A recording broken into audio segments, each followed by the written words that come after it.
Moden masih kekalkan adatnya, dihormati, disayangi, disanjungi.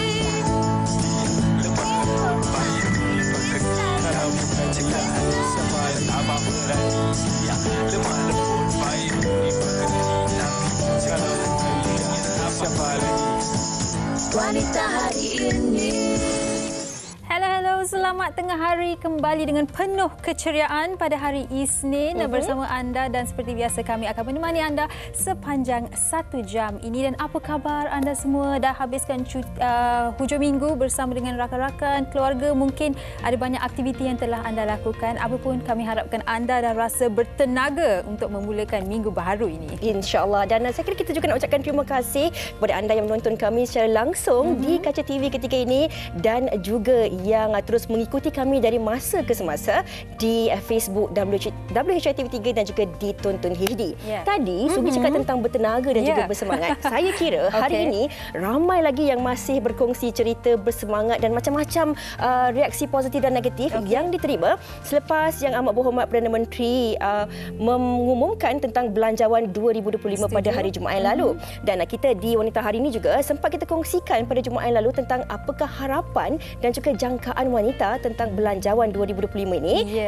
Dan ada beberapa perkara yang telah pun dikongsikan tentang inisiatif khususnya untuk golongan wanita dan juga keluarga. Hari ini kita kongsikan sedikit bersama dengan pakarnya. Mungkin anda boleh kongsikan pandangan anda berkaitan dengan Belanjawan tahun 2025. Tapi sambil-sambil tu mungkin kita juga boleh bersama dengan Dr. Elia Nabila Abdul Bahari selaku pensyarah kanan Jabatan Ekonomi Fakulti Perniagaan dan Ekonomi Universiti Malaya. Selamat tengah hari, Doktor.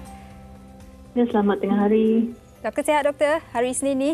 Sihat, Alhamdulillah. Alhamdulillah. Lepas pasca belanjawan ya. Okey, baik Doktor. Seperti yang Fiza dah katakan pada hari Jumaat tempoh hari, Doktor pun sudah berkongsi pendapat Doktor dan mungkin telah mengulas berkaitan dengan Belanjawan tahun 2025. Tapi mungkin sekali lagi Doktor boleh sentuh sedikit berkaitan dengan peruntukan buat wanita, khususnya untuk menggalakkan golongan wanita untuk bekerja semula, kembali bekerja. Golongan internship bagi kewangan itu, Doktor. Okey, kalau tengok melalui program returnship, di mana majikan dia membuat penyesuaian jawatan pekerjaan berdasarkan kemahiran dan pengetahuan dikini wanita tersebut, dan di mana perlunya ada latihan sebelum ataupun latihan persediaan sebelum wanita ini kembali bekerja. Namun yang disediakan adalah returnship bagi sektor keuangan dan diharapkan juga terbuka kepada sektor-sektor lain juga. Sebenarnya wanita ni mungkin meninggalkan alam pekerjaan dalam tempoh 5 tahun, 10 tahun belum dipanggil ataupun keinginan untuk kembali bekerja. Tapi juga mungkin pada sektor perkhidmatan yang lain seperti pendidikan dan juga perkhidmatan yang bersesuaian dengan wanita. Dan wanita juga di mana kita juga memberi galakan kepada majikan, di mana adanya potongan cukai 20% bagi pengajian yang dibayar kepada majikan menggaji wanita kembali bekerja. Dan kalau ikutkan wanita ingin bekerja semula setelah kita kata tanggungan ataupun anak mereka telah meningkat usia remaja, dan inilah masanya untuk mereka kembali bekerja, di mana anak mereka boleh berdikari. Dan namun terdapat banyak majikan yang mungkin melihat kepada umur wanita, dan diharapkan juga dengan adanya insentif ini majikan dapat mempertimbangkan walaupun tidak kira umur, tidak ada had umur wanita untuk kembali bekerja, tapi mungkin ada ujian-ujian tertentu yang kita tengok walaupun wanita mempunyai ijazah sarjana muda atau sarjana misalnya, adakah mereka di manakah mereka ataupun ujian-ujian mereka yang sesuai untuk nak memastikan adakah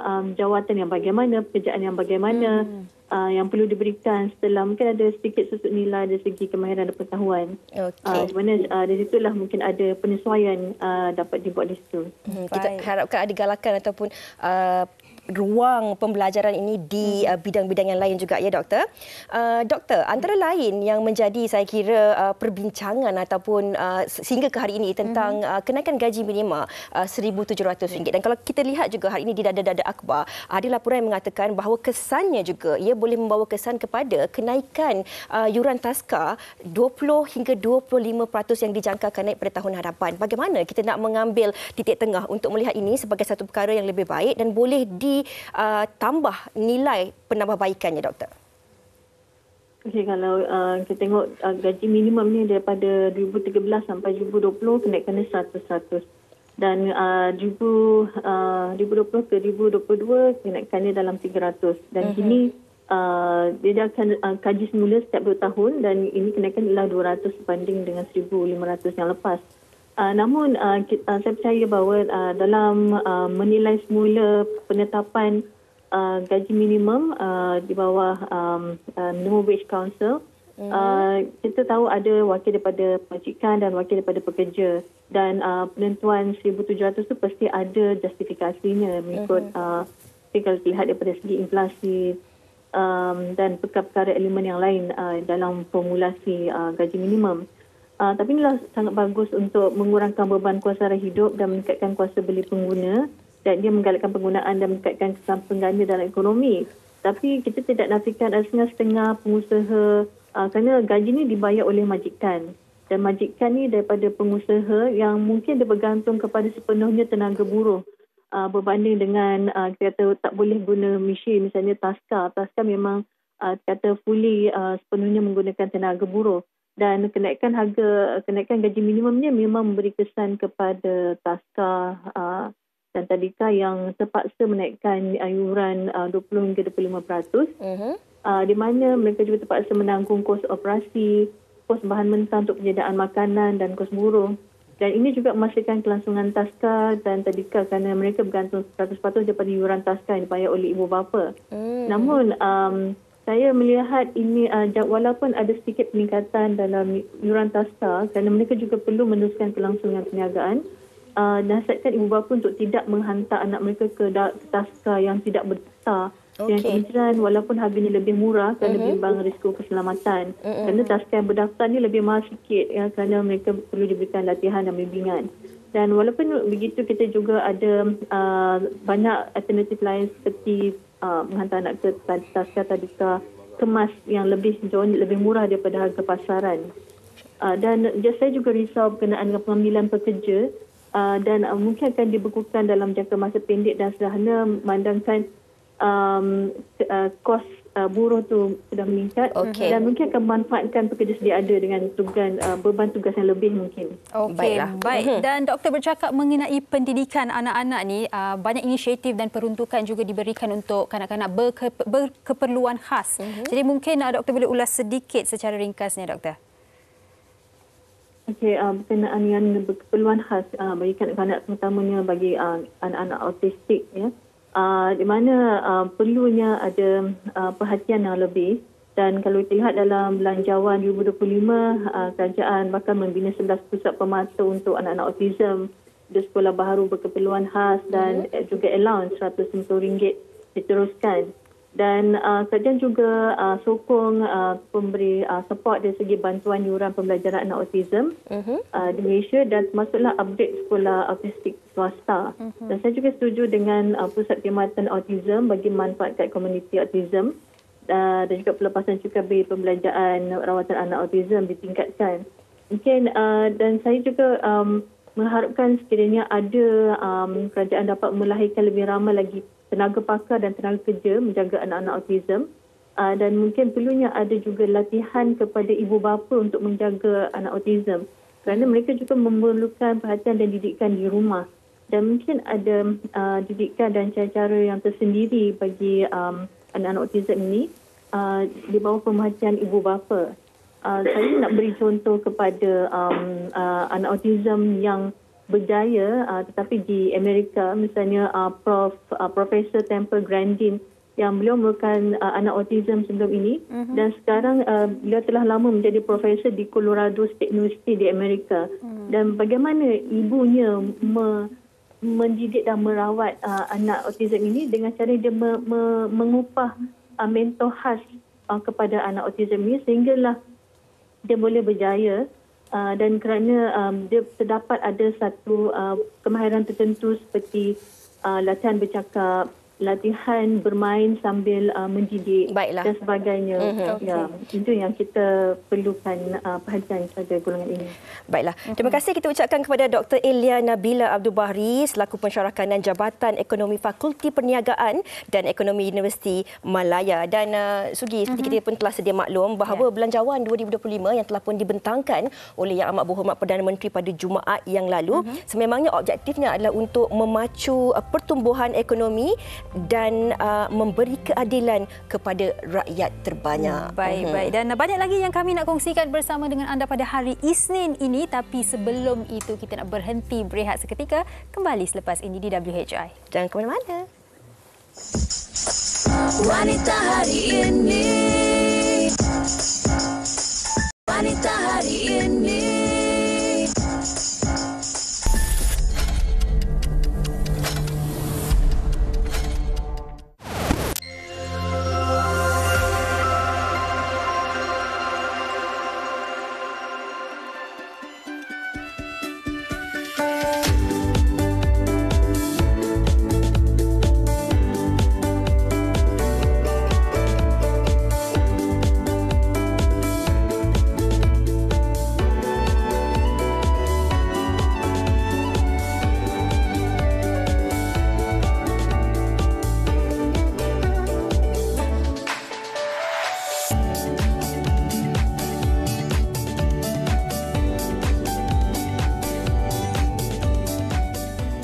Kembali bersama kami di Wanita hari ini, pasti ramai yang dah tersenyum lebar melihat apa yang telah pun kami kongsikan sebentar tadi. Kalau kita cakap tentang belanjawan, tentang perancangan dan sebagainya, apa yang penting juga tentang keseimbangan antara pekerjaan dan juga kehidupan. Bagi ibu-ibu yang mungkin terfikir ke mana nak bawa anak-anak anda bercuti di musim cuti sekolah ini kita nak kongsikan kepada anda tentang Karnival Cuti-Cuti Malaysia 2024. Nak tahu lebih lanjut tentang Karnival Cuti-Cuti Malaysia 2024 yang bakal berlangsung pada 25 hingga 27 Oktober ini, kita akan bersama dengan Yang Berhormat Khairul Firdaus bin Akbahan selaku Timbalan Menteri Kementerian Pelancongan Seni dan Budaya. Apa khabar YB? Khabar baik, Alhamdulillah. Terima kasih atas jemputan, Fiza. Terima kasih kerana sudi bersama dengan kami di Wanita hari ini.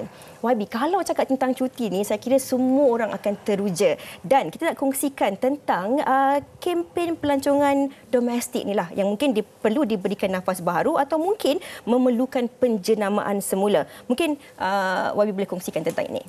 Pertama sekali, Fiza, kita tahu bila kita cerita pasal percutian ni, biasanya ia akan menarik perhatian bukan saja golongan bujang, tapi yang paling penting golongan yang berkeluarga. Betul. Dan itu sebabnya kita fokuskan percutian domestik. Sempena dengan Karnival Cuti-Cuti Malaysia, kita tahu Cuti-Cuti Malaysia ni telah sebati dengan rakyat Malaysia. Hampir 25 tahun tema dan juga program ini dimainkan. Cumanya kita tak pernah buat pameran pelancongan. Dan kali ini kita buat Karnival Cuti-Cuti Malaysia sekali dengan pameran pelancongan dan juga kita masukkan elemen seni budaya. Kita tahu pelancongan dan seni budaya itu tak boleh lari. Ianya berkait rapat. Dan 25 sehingga 27 Oktober ni, kalau nak merasakan apakah sebenarnya intipati yang saya cakap tadi itu, kena datang.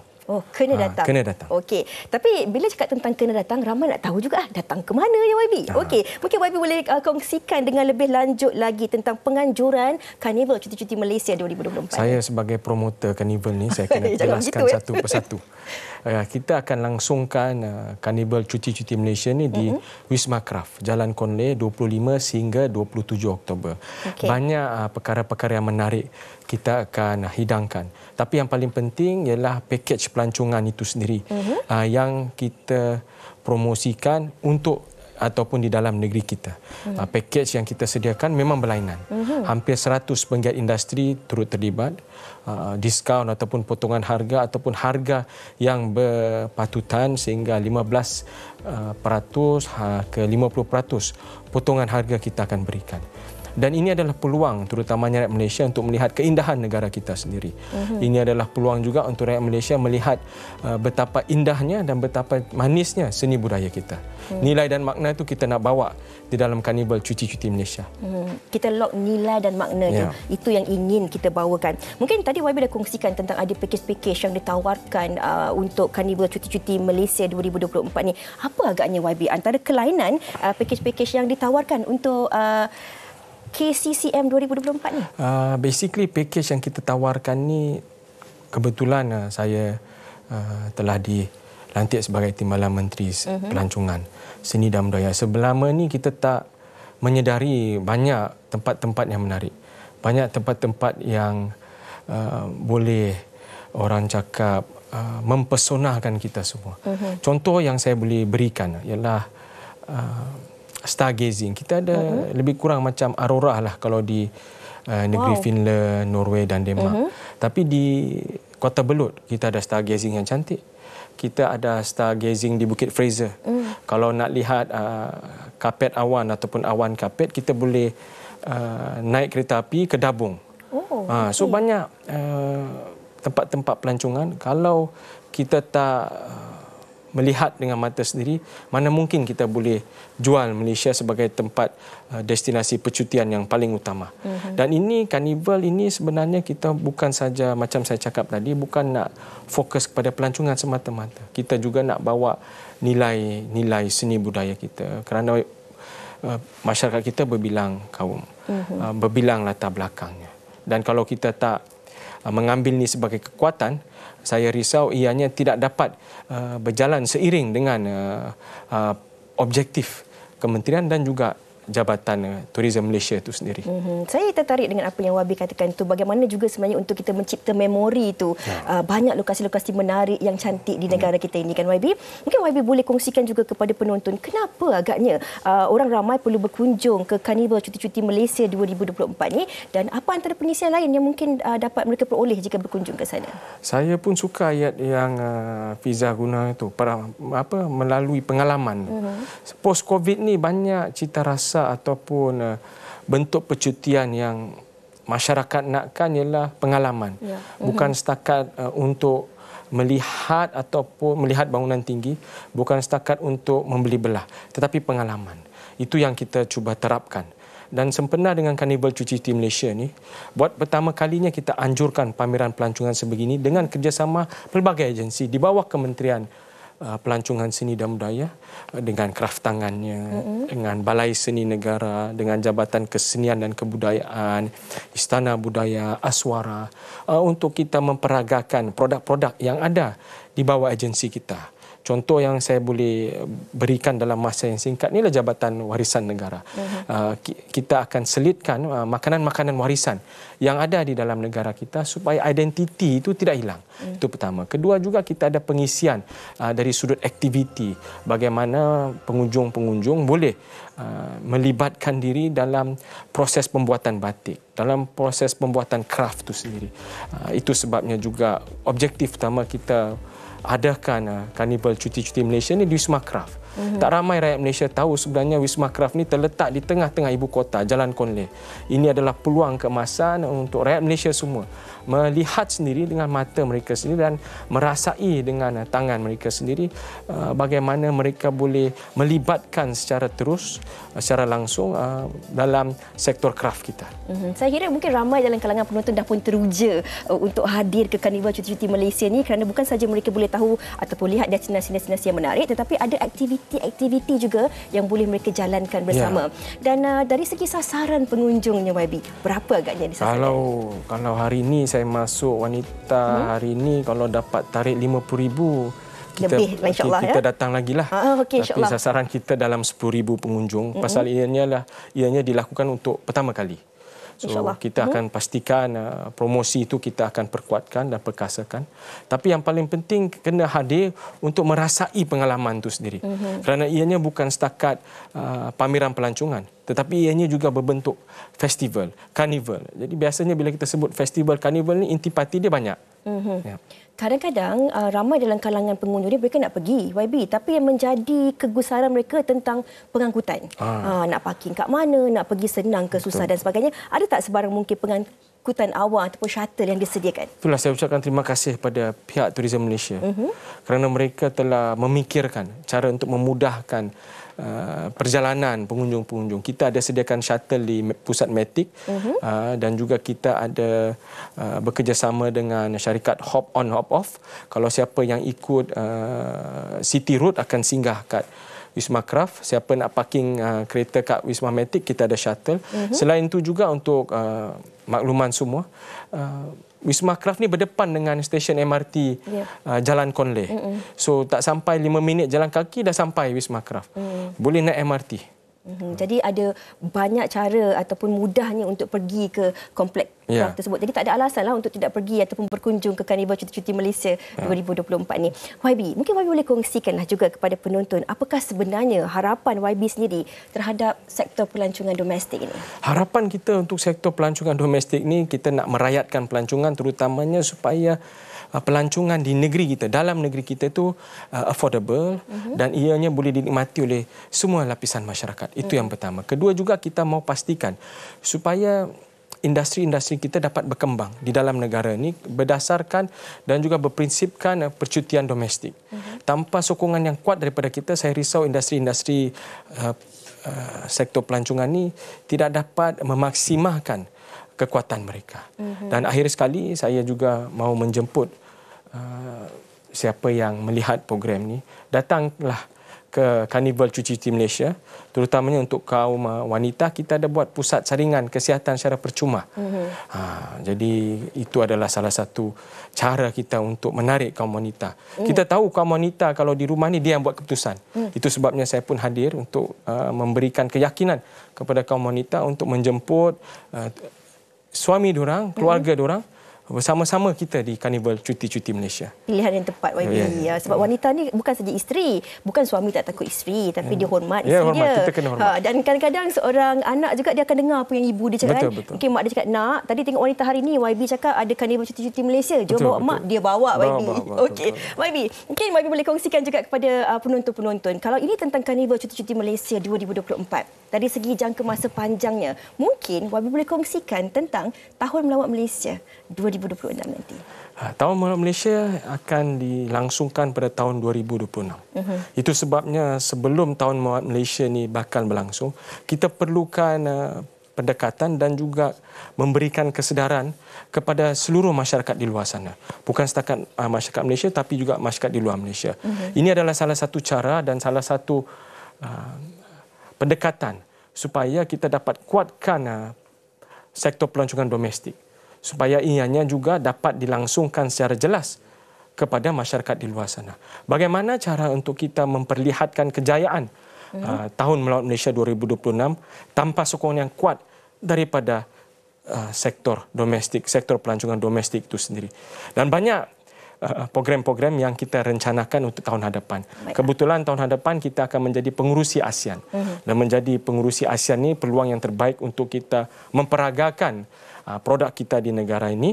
Dan yang paling penting juga seperti yang saya tekankan tadi, seni budaya kita mesti kita bawa bersama-sama dalam sudut pelancongan itu sendiri. Seni budaya sama-sama kita martabatkan dan kita bawakan dalam industri pelancongan ini. Kita cipta memori kita cari pengalaman, orang kata work-life balance. Itu yang paling penting sekali. Terima kasih kita ucapkan kepada Yang Berhormat Khairul Firdaus Akbahan selaku Timbalan Menteri Kementerian Pelancongan dan Seni Budaya. Jadi bagi anda penonton, jangan lepaskan peluang untuk terus berkunjung ke Karnival Cuti-Cuti Malaysia yang bakal berlangsung pada 24 hingga 27 Oktober ini bertempat di Kompleks Craft Kuala Lumpur. Jangan risau, ada shuttle, ada pengangkutan awam yang mudah untuk anda berkunjung. Bawa ahli keluarga anda beramai-ramai.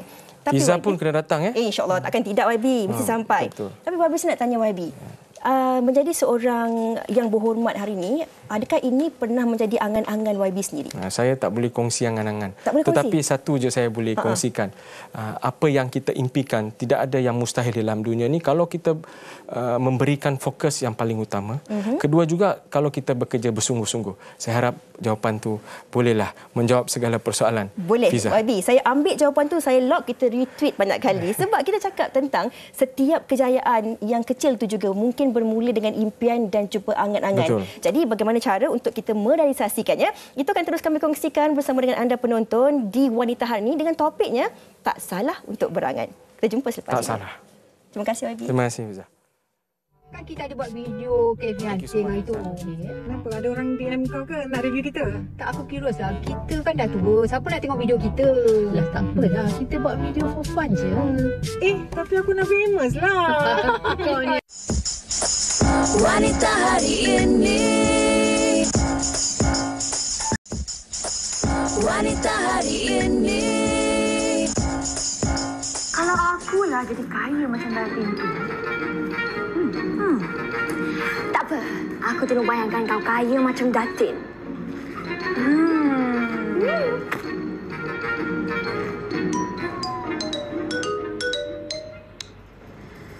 Rumah mewah ini adalah rumah Datin Ju. Cerita bermula apabila seorang gadis bernama Fida bekerja sebagai tukang gaji di rumah Datin Ju.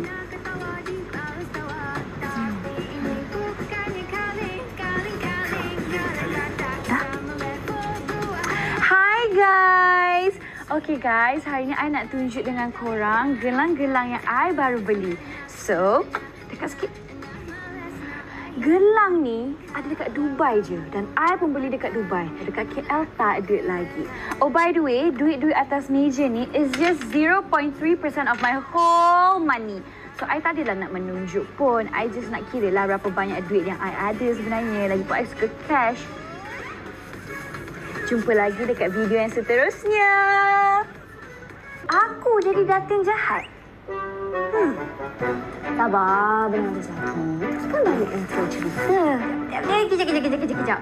Kau agak-agak lah. Tak pasal-pasal pengetua dengan cikgu muat kita jadi gelandangan macam tu. Bapak kesian. Raman je kan? Kalau I lah kan, nanti lepas bersiaran, I balik private jet. I dah tunggu dah. You balik macam mana? Wow. Nak ikut? Balik drive sendiri. Oh, drive sendiri. Ikutlah my jet. Wow, ini betul-betul angan-angan. Thank you ke Teki yang tunggu I kat luar tu. Wow. Okey. Tapi tak apa Sugi, tak salah untuk kita ada angan-angan. Okay. Tapi bagaimana untuk kita merealisasikannya? Itu nak kita terus kongsikan bersama dengan tetamu kita di studio hari ini, Sugi. Ya, kita bersama dengan 3 orang. Saya nak panggil mereka bukan setakat the pretty mamas, tetapi the encouraging, ambitious mamas juga. Kita bersama dengan Puan Rahana Manan, Puan Azizah Buang, Puan Zuraidah Adnan, ataupun lebih mesra dipanggil Aunty N, Aunty Ziza, Aunty Zu. Di sebelah mereka Encik Zaid selaku perunding motivasi kita. Okey, Sugi, mungkin ada yang tahu tapi mungkin ada yang tak tahu. Tapi The Pretty Mamas ni, mereka ni dah tular di media sosial tentang video yang mereka buat di dalam kereta. Nak jadi influencer. Betul. Okey, itu angan-angan tapi hari ni dah pun dijemput datang ke studio Wanita Hari ini. Okey tak? Okey, saya dan Fiza tadi sempat berbual sedikit bersama dengan mereka. Tetapi kami nak tahu ni idea siapa sebenarnya nak jadi influencer menggunakan media sosial ni? Jan. Mula-mula kita orang memang tak ada intention pun nak jadi influencer. Memang tak ada. So satu hari tu kita orang suka buat cafe hunting, pergi travel. Wow. So anak Aunty Zul ni kata, jomlah mama kita buat konten satu. So okeylah, kita pun agree lah. Okeylah, kita tak tahu apa kan. So dia masuk dekat TikTok. So dah jadi viral lah. So alhamdulillah. Kak, ini kalau dalam kalangan penonton kan, kalau dalam kalangan selebriti saya nampak ini Maria Tengku Sabri, Sheila Rusli dengan Sharifah Syahura. Wow. Sebab ada tiga orang selalu macam ni. Okey, Cik Zaid tergelak-gelak macam tu. Cik Zaid, selalu kalau kita cakap tentang angan-angan ni, Cik Zaid perasan tak? Kadang-kadang masyarakat kita merasakan kau janganlah nak berangan-angan, janganlah perasan dan sebagainya. Namun hakikatnya, kalau kita lihat dalam konotasi yang berbeza, angan-angan ini juga sebenarnya boleh menjadi sesuatu yang positif. Betul.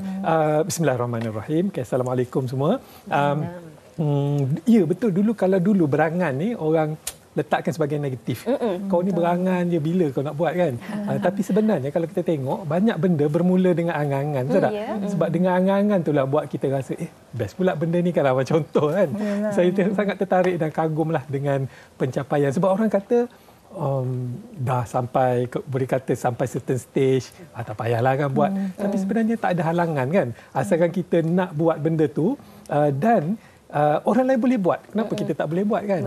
Benda-benda macam umur, macam gender, lokasi, semua tu tak penting dah zaman sekarang kan. Sebabnya semua ada peluang yang sama. Jadi saya rasa cantik tu bermula dengan angan-angan.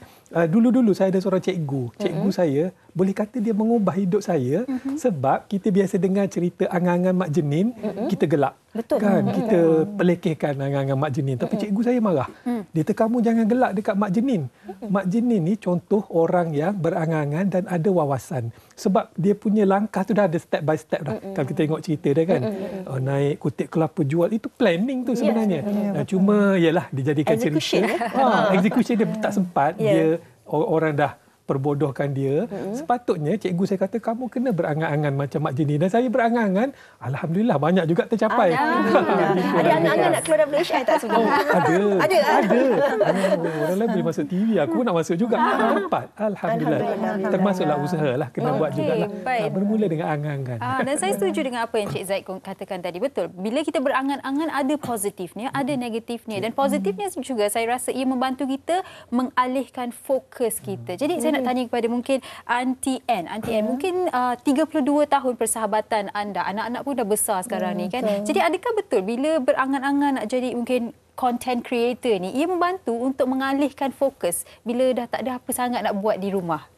Actually memang ada lah. Sebab kalau tidak kita kat rumah aja pun tak ada apa sangat. Kita dah tak ada orang kat rumah kan. Dekat rumah kita duduk pergi balik dalam bilik aja kan. Macam tak ada apa. So kita kena keluar, we have some ideas. So kita kongsi lah. Kita kongsi ideas and then we inilah kita laksanakan lah kita punya ideas tu, because kalau tidak memang tak ada apalah. Memang kita dah tua kan. Tak ada buat apa pun. Macam kalau you become lagi tak ada aktiviti, tak ada hobbies kan. So now kita buatlah, kita cari satu hobi. This is one of the hobbies lah. Ini orang cakap bahagia cara kita. Macam mana kita nak menggembirakan diri kita. Mungkin Aunty Zu boleh kongsikanlah juga kan. Anda bertiga ni adalah rakan-rakan kejiranan. Jiran-jiran lah kan, ni tukar resipi sambal belacan lah, satu koyak lah kan. Hantar juadah. Okay. Jadi sekarang ni dah ada konten. Orang kata dah ada assignment lah. Ada deadline macam kerja lah kan. Kena buat. Betul. Okey. Adakah ini, ada tak? Tadi kita dah tanya, anda bertiga adalah suri rumah sebelum ni. Sekarang dah popular dah jadi suri ramah.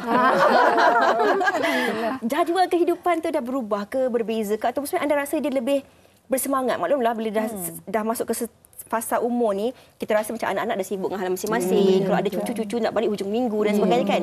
Aktiviti ini memberi anda satu rasa yang lebih positif dan merapatkan lagi hubungan anda. Betul, sangat betul.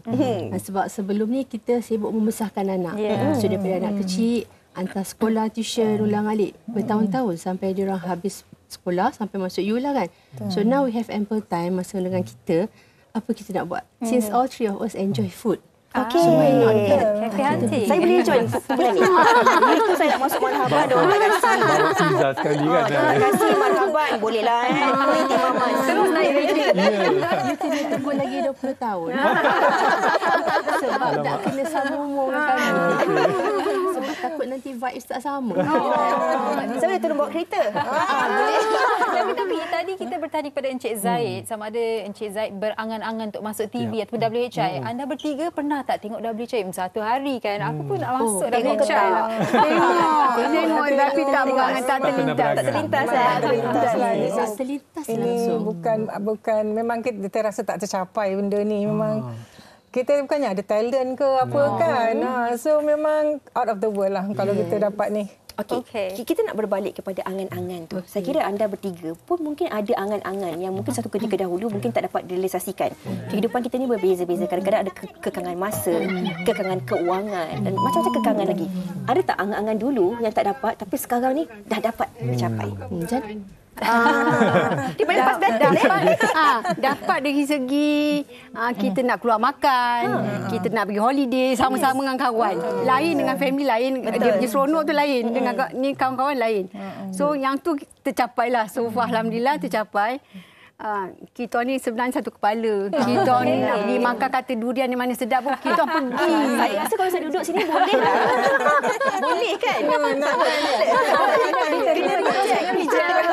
Ada masa lagi. Okey, baik. You boleh buat you punya group. Kita sama. Tapi kedai makan kita orang tak boleh. Betul. Tak popular. Kena berbeza-beza.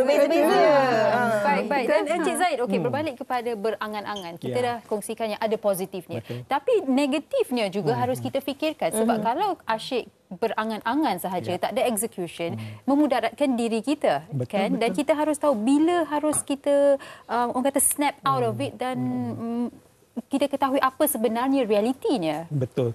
Saya nampak angan-angan ni dia sebagai pencetus.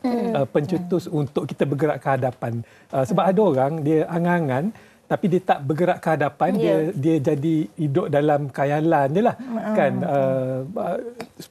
1 tahun depan kita jumpa sama je standard dia. Tak boleh macam tu. So tadi saya tertarik dengan kakak sebut tentang tak pernah terfikir pun nak masuk TV kan. Itu satu contoh yang baik di mana sebenarnya tak ada alasan. Kita ramai orang dia banyak bagi alasan. Kalau saya kata jangan bagi alasan tapi cari jalan. Ada je. Terutama kita hidup zaman moden. Zaman sekarang ni sangat bertuah saya rasa. Sebab anything is possible kan. Semua mudah, semua boleh. Cuma alasan tu je lah yang membezakan. Dan angan-angan ni juga dia berguna untuk dua kali. Pertama masa kita nak start, kita semangat kan. Seronok kan, bangun pagi pun jalan laju, semangat nak buat kan. Lama-lama dia akan padam balik.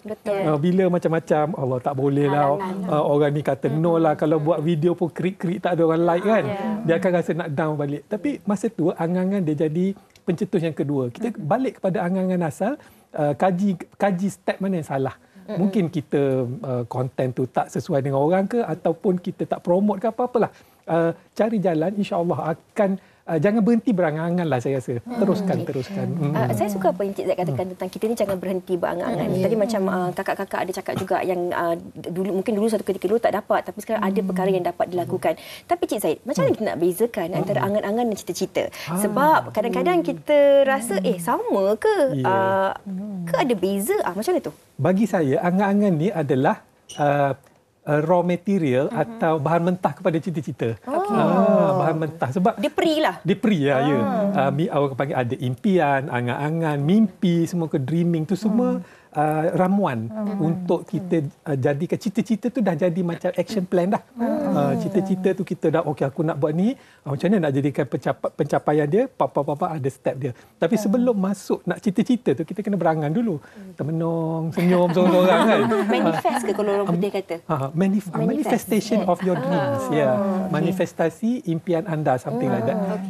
Biar tersenyum. Angan-angan tu biar kita best lah. Sebab kata Sugi tadi lah, janganlah senyum berdepan sampai malam atas katil. Ada lain pula orang fikirkan. Okey, baik. Bagi anti-anti atau pretty mamas, ada apa-apa yang selepas ini anda harapkan yang boleh dilakukan? Mungkin dah cafe hunting dah, masuk radio dah, TV dah. Ada apa-apa perancangan ataupun tidak dirancang, go with the flow sahaja? Tahun depan mungkin boleh saing-saing dengan Sugita. Buka kafe pula. Buka kafe tu one of these jugalah. Boleh juga. Sebab because kita ada yang pandai masak kan. Kita kena rasa lah. Kalau cakap je. Hantar nanti. She's a very good cook actually. Bagus. So I think macam ni lah. Rasanya angan-angan tu we go with the flow.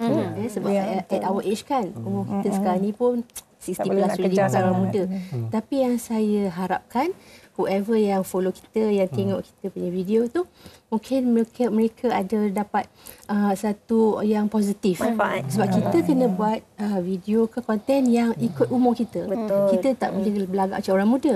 So mudah-mudahan apa yang diorang dapat tu menghiburkan. Ya, and they will see that okay, even if you dah sampai ke peringkat umur macam ni, you can still like think big macam tu. Orang kata life begins at 40 kan. Kadang-kadang kita dah 60. Maksudnya daripada 40. Kalau kita lihat 20 tahun dulu, kalau mereka berusia 60-an mungkin lain perwatakannya. Namun sebenarnya hari ini dengan keadaan semasa ada era modernisasi ni, kita sebenarnya boleh bergerak mengikut seiring zaman. Betul? Tapi ini yang kita nak kongsikan jugalah. Kadang-kadang ni saya cakap diri saya sendiri dah. Jiran sebelah rumah depan kiri kanan saya tak kenal. Kita ada privacy kita sendiri kan. Tapi bila aktiviti sebegini dilakukan, ini merapatkan lagi ukhuwah. Penting juga sebenarnya untuk kita ada komunikasi, ukhuwah ini. Yang mungkin ini boleh dikongsikan juga kepada penonton-penonton kita. Betul. Kita kena kenal each other lah. Sebab kalau ada masalah ke, kita boleh minta tolong. Kalau kita kekurangan, boleh minta tolong. Semua kurang garam lah kan. Pembawang habis. Itulah, macam hari tu nak masak santan tak ada. Tapi tak kenal pula jiran depan. Bukan nak ketuk pintu kan. Kena beli. Jangan membawang sudahlah. Okey, baik. Dan saya rasa apa yang dikongsikan hari ini memberikan semangat juga kepada mereka yang mungkin selama ini berangan-angan sahaja tetapi rasa macam tak boleh, aku dah 50 tahun, aku dah 60 tahun, tak sesuai kan.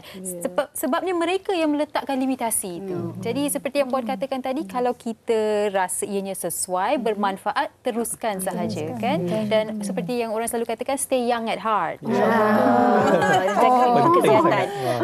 Cik Zaid, di penghujung perbincangan kita ini, dalam kita gelak-gelak ini juga yang kita sampaikan kepada penonton. Sebab penonton kita ini terdiri daripada pelbagai peringkat umurnya.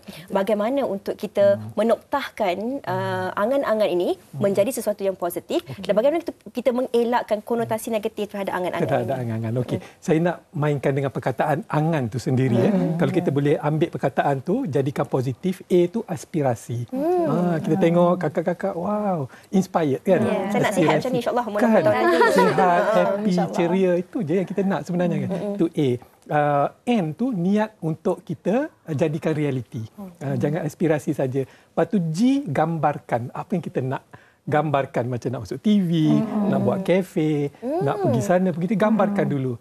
Lepas tu A and G. A, ambil tindakan. Okey, kena ada tindakan lah. Betul. Ambil tindakan one step at a time. Tak payah nak buat semua, buat satu-satu. Kalau macam nak buat video kan, shoot dulu, edit dulu, lepas tu tinggal sekejap, lepas tu sambung balik, baru jadi reality. Dan N, nikmati perjalanan hidup kita. Jadi angan tu dia boleh jadi positif. Dan tadi Sugita ada sebut perkataan impossible. Ramai orang fikir, tak boleh, aku ni dah terlepas lah. Jangan. Saya cadangkan perkataan impossible tu, jarakkan di antara huruf M dengan P. Dia jadi apa? I am possible. So, jadi insyaAllah semua boleh saya rasa. Termasuk bagi semangatkan diri saya sendiri jugalah untuk terus insyaAllah. Good luck kakak. Thank you for the inspiration. Okay, next nak pergi mana? Cafe hunting boleh ke ajak kami? InsyaAllah boleh. Okay, pastikan ada vegetarian food lah.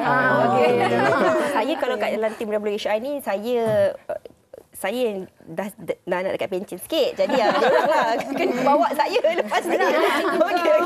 Okey, mungkin daripada Pretty Mama sendiri lah. Ada sesuatu yang nak dikongsikan kepada penonton-penonton kita dari segi inspirasinya. Bahawa tak salah kita berangan-angan dan kadang-kadang faktor umur itu juga bukan menjadi penghalang untuk kita berjaya di usia yang mungkin sedikit lewat. Betul. Saya untuk anak-anak lah kat luar sana, sayangilah mak, sayangilah ayah, jaga diorang, respect diorang. Saya terima kasih kepada follower yang doa baik-baik untuk mama semua dan doa yang baik-baik ni balik kepada anak-anak yang di luar sana. Alhamdulillah. Dan terima kasihlah kepada follower kami dan juga mudah-mudahan apa yang kami buat konten tu treat it macam as a something yang boleh menghiburkan. Itu sajalah mostly. Because this is who we are. Kita buat tu, this is who we are. Kita tak ada macam terlebih ke terkurang kan. So remember bila however your age is, berapa umur you pun, you must, as you say lah, stay young at heart. InsyaAllah. Tapi saya nak tahu ni, berapa ramai dah followers ni sebenarnya? Kita orang tak keep track. Tapi siapa yang edit video? Siapa yang edit video anaknya. Siapa nama kita bagilah kredit sikit. Bella, terima kasih pada Bella yang bekerja kuat keras untuk kita siang malam. Okey. Tapi saya ada confession. Saya ada confession Cik Zahid. Saya dengan Sugi tak ada manager. Nampaknya pretty mama saya. Lagi advance. Kalau tengok dia orang main buaya pun dah seronok nampak tadi. Itu kita juga cakap tentang rezeki manusia ni berbeza-beza kan, datang pada waktu dan saat ketika yang tepat insya-Allah. Dan kita ucapkan sekali terima kasih kepada ketiga-tiga tetamu kita termasuk Encik Zahid hari ini. Terima kasih kembali. Seekor kumbang di tamat. Wow. Harap-harap tidak mengganggulah. So, baik, terima kasih sekali lagi Pretty Mamas dan Encik Zaid dan anda di rumah jangan ke mana-mana. Sebentar lagi kami nak kongsikan bersama dengan anda kunafa tiramisu. Wow, manis. Kembali selepas ini. Wanita hari ini. Wanita hari ini. Okey, baik, seperti yang dijanjikan, ini dia kunafa tiramisu dan kita bersama dengan Puan Nur Farahin. Okey, Puan Nur Farahin, manis-manis segala apa yang ada di hadapan ni. Tapi of course highlightnya adalah kunafa tiramisu ni. Bagaimana nak siapkannya? Kunafa tu sendiri buat sendiri ke? Ya, kunafa tu saya bakar sendiri bersama one shot espresso, bagi rasa kick coffee. Oh, kunafa nak buat sendiri tu susah ke? Sebab selalu beli makan je. Kunafa tu memang dah ada ready made dah yang kalau dekat kedai bakery memang ada jual. Oh, faham. Okey. Lepas tu yang ini, second layer ni? Ini mascarpone, cream cheese bersama kuning telur dan whipped cream. So, maksudnya kena masukkan whipped cream, kuning telur dengan mascarpone dan mix well. Blend lah. Yes. Oh, okey, baik. Dan layer seterusnya ke? Ini sahaja? Ini layer ni saja dan lepas tu kita akan letak cocoa powder. Dia punya signature sebagai tiramisu. Oh, okey. Saya nak cuba yang ini sebab rasa macam geram lah macam tengok. Okey, tapi kunafa kita selalu makan, tengok kan. Kalau pergi Bukit Bintang banyak je kedai-kedai yang menjualnya. Tapi apakah sebenarnya kunafa itu? Kunafa tu berasal daripada makanan dessert Arab. Okey. Tapi sekarang ni dah pelbagai kan. Sekarang ni ada coklat kunafa, cheesecake kunafa. Memang pelbagai dessert kunafa dah sekarang ni kan terjual di pasar raya. Wah, cantik tak? Kemas tak, Fiza? Pandainya Sugi buat. Tapi kita nak tanya juga, sekarang ni yang viral coklat kunafa kan, adakah itu idea ataupun inspirasi daripada yang viral tu ataupun macam mana ni sebenarnya? Itu salah satu inspirasi saya lah daripada coklat kunafa tu. Okey. Sugi boleh tolong saya ayatkan? Ayatkan sahaja. Boleh. Sugi buat tu. Ini apa? Saya tuang sikit. Yang tu coklat inja tapi kita buat the huge large size. Lepas tu kalau kita nak makan dia macam mana? Kita cedok je. Oh, cedok macam ni. Ambil cup. Oh, kan kalau kita tengok ada juga yang macam kita letak tuang-tuang coklat. Saya pun ingatkan macam tu. Okey. Itu boleh buat nanti idea inspirasi wanita hari ni. Namakan dia kek wanita hari ni. Kek dan Malaysia. Okey, apa teknik yang sedang dilakukan oleh Sugi ni? Cocoa powder snow. Kaedah dia snow. Okey, kalau nak mix dengan kopi boleh ke? Boleh. Sedap juga kalau mix dengan kopi. One shot espresso letakkan, mix well kan. Dia dah sampai pahit manis macam tu lah. Pahit manis. Tapi Puan nak tanya juga, kadang-kadang kalau tentang kek ni kan, orang suka makan. Ada orang dia nak suka simpan berhari-hari sebab maklumlah benda sedap kan. Nak simpan hari-hari. Okey, ada tak tips cara untuk kita nak simpan kita punya kek ni supaya dia tak rosak? Sentiasa tutup lah. Lepas tu maksimum kek hanya 3 hari saja untuk kekal fresh. Dalam peti ais pun? Dalam peti ais pun. Okey, 3 hari saja. Ingat ya Syifa dan kawan-kawan yang lain, 3 hari saja. Okey, yang ini dah siap lah kiranya. Kena masukkan di dalam peti sejuk. Tapi kalau kita nak dekor sikit pun boleh. Sagat. Sambil sagat tu, Sugi nak sagat. Mungkin Puan boleh kongsikan Instagram Puan. Kalau penonton-penonton ada macam-macam kek yang cantik atas ni. Instagramnya? Instagram saya Mak Mok. MQKMOK. MQKMOK. Okey, seperti yang tertera di kaca TV. Okey, sambil Sugi buat tu, mungkin boleh terangkan juga kat depan ni apa antara lain-lain yang ada di sebenarnya? Saya ada beberapa jenis kunafa dessert. Yang ni meringue kunafa. Susah kan nak buat meringue ni? Macam nak buat pavlova tu lah. Lebih kurang kaedah yang sama. Kaedah sama tapi cuma touch saja menggunakan fire. Susah untuk orang macam saya lah.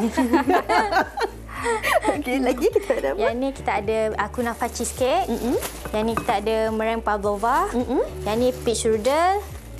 And yang tu ada cream puff. Actually this is cream puff. Okey, maksudnya segala apa yang ada di hadapan ni ada kunafa di dalamnya. Okey. Baik. Okey, ni kita simpan dulu. Sugi rasa lah. Nak rasa terus ke? Okey, boleh. Boleh Sugi rasa yang Sugi buat? Boleh. Okey. Guna yang ini ya. Sambil-sambil Sugi rasa tu, esok Sugi kita akan kembali di Wanita Hari ini dengan topiknya menu pembuka selera. Kalau Sugi kalau tak selera makan menu apa? Wow, sup. Betul juga. Kalau pun kalau tak lalu nak makan nak apa? Sup. Mungkin sandwich. Menu pembuka selera. Okey. Kalau saya nasi kicap sambal belacan ikan goreng. Yang itu saya boleh makan 3 pinggan. Wow. Okey, saya wow kat menu yang awak sebutkan tadi sebab ada sambal belacan. Dan juga saya wow kat apa yang Farahin siapkan ni. Betul. Layer kat tengah tu memang sedap. Ia yang membuatkan dia orang kata apa? Macam gather segala apa yang kita rasa ni. Sedap sangat. Okey. Baiklah, sambil-sambil Sugi nak rasa. Sugi lagi boleh rasa lagi Sugi. Wow. Esok pastikan temu janji anda bersama dengan kami. Boleh saya bagi Sugi rasa? Semua saya rasa. Okey, saya potong yang inilah kot. Sugi nak yang tu? Okey. Okey, jumpa lagi. Terima kasih. Bye-bye. So ini dia Pusawati aliran masa kini dia penyambung warisan Sri Kandi dia lemah lembut baik budi pekerti tapi cekal hati dia tabah berani pendidik puteri dalam hal jati diri dia permaisuri kepada si suami kepada anaknya dia ratu di hati tunggak keluarga kalau bukan dia siapa lagi. Wanita hari ini bijak mengatur mengurus fatwa.